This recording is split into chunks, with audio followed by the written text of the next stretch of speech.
Welcome back to the channel. In a world obsessed with saving for tomorrow, Die with Zero by Bill Perkins flips the script. This isn't just a book about money. It's a manifesto for living fully. What if the ultimate wealth wasn't in your bank account, but in the memories you create, the experiences you embrace, and the life you live while you still have the time and energy to enjoy it? This video is not about retiring rich. It's about living richly today. We're diving deep into the core ideas of this book to challenge the default mindset of hoarding, waiting, and postponing life until it's too late. If you've ever felt like you're just existing instead of truly living, this may change everything.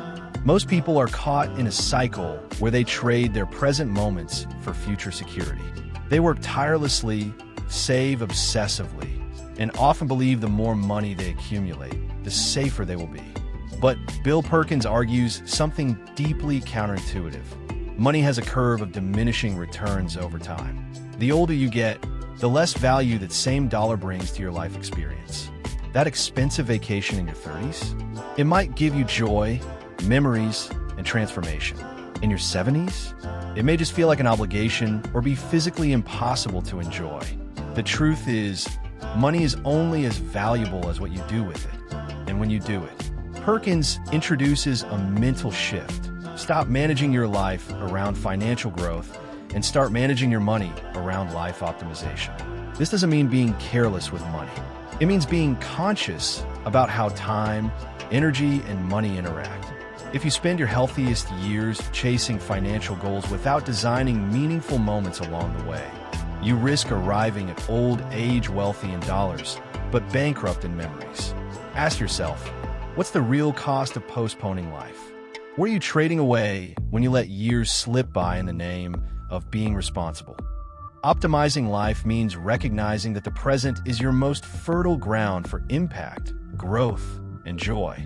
There's a hidden compound interest in life that most people overlook, and it's not found in the stock market. It's found in experiences. The earlier you live a rich, meaningful experience, the longer you get to remember it, grow from it, and let it shape who you are.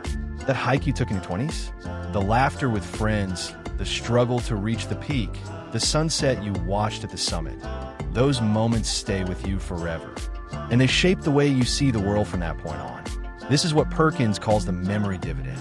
Just like financial dividends pay you over time, experiences pay you back emotionally, mentally, even spiritually. But most people defer experiences for later. They think they'll travel when they retire, take risks when things settle, or reconnect with passions when they have more time. But later is a lie. The window of health, energy, and freedom narrows with every year.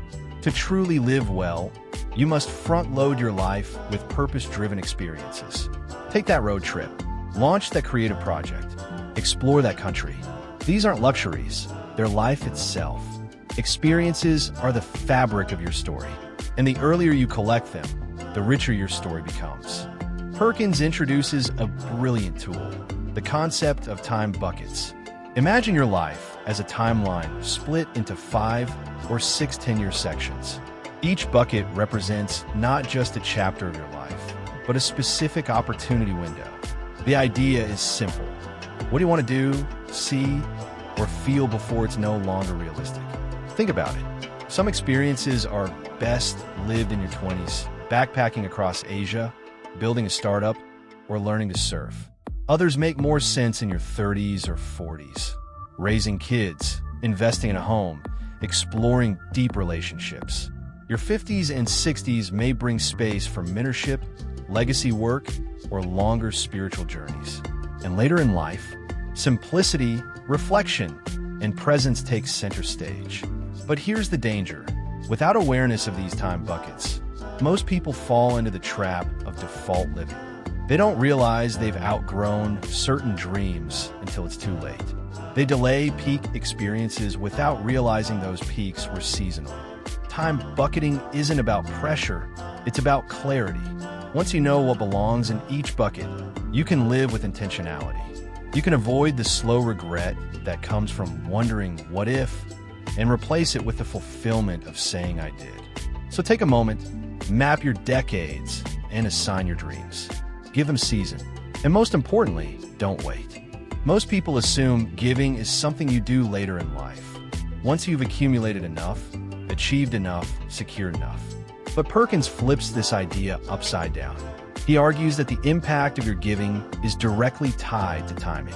Giving when it can change a life is far more powerful than giving when it's symbolic.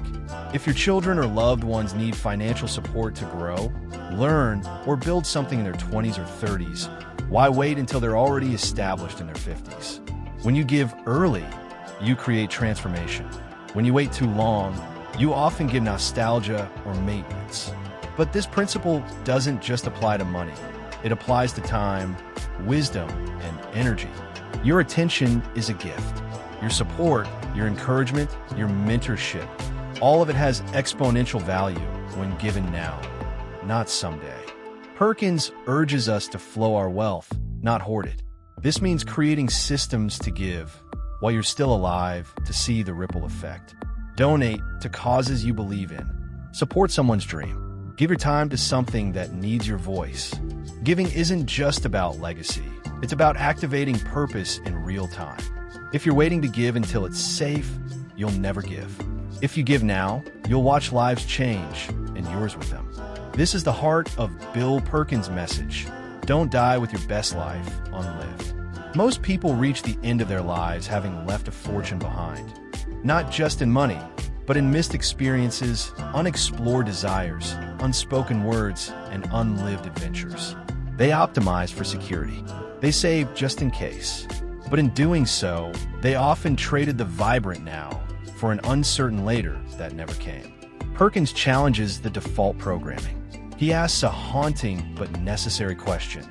What's the point of leaving money you never got to use, love you never expressed, or dreams you never pursued? If your wealth outlives your ability to enjoy it, then it wasn't truly wealth, it was wasted potential. To die with zero doesn't mean being reckless or irresponsible. It means being radically intentional. It means structuring your life around meaningful action. It means planning when to spend, when to give, and when to let go. It means designing your decline so that by the end, you've truly emptied the tank, financially, emotionally, and spiritually. Dying with zero means you gave your all. You used your time. You loved fully. You lived the story that only you could write. And when the final chapter comes, it's not filled with regret, but with richness. Not with leftovers, but with legacy. So ask yourself now, with deep honesty, if my life ended tomorrow, would I be proud of how I spent today? If the answer is no, then you already know where to begin. The message of Die with Zero is a wake-up call wrapped in wisdom. It's not just a book about money. It's a book about meaning. It strips away the illusion that success is measured by accumulation and reframes the true metric of a life well lived. Experiences, relationships, and time well spent. It challenges you to measure wealth not by the balance in your account, but by the depth of your memories, by the people you loved, by the risks you took, by the stories you created and shared. The system we live in tells us to delay life in the name of being responsible. But this book asks, responsible to whom? To what version of yourself are you being loyal? The cautious one or the courageous one? Every year you wait to live is a year you'll never get back. Time is the only currency that, once spent, never returns. And you don't need a tragedy to remind you of that. You just need clarity. That's what Die with Zero gives you. So here's your challenge. Stop postponing life. Choose experiences that light you up. Choose presence over productivity. Choose relationships over routine. And most of all, choose a life that's fully expressed, not just safely preserved. Because one day, the balance in your account won't matter. But the memories will. The laughs will. The moments will. And the person you became along the way. That's the real treasure. Now go out there and live like your time matters. Because it does.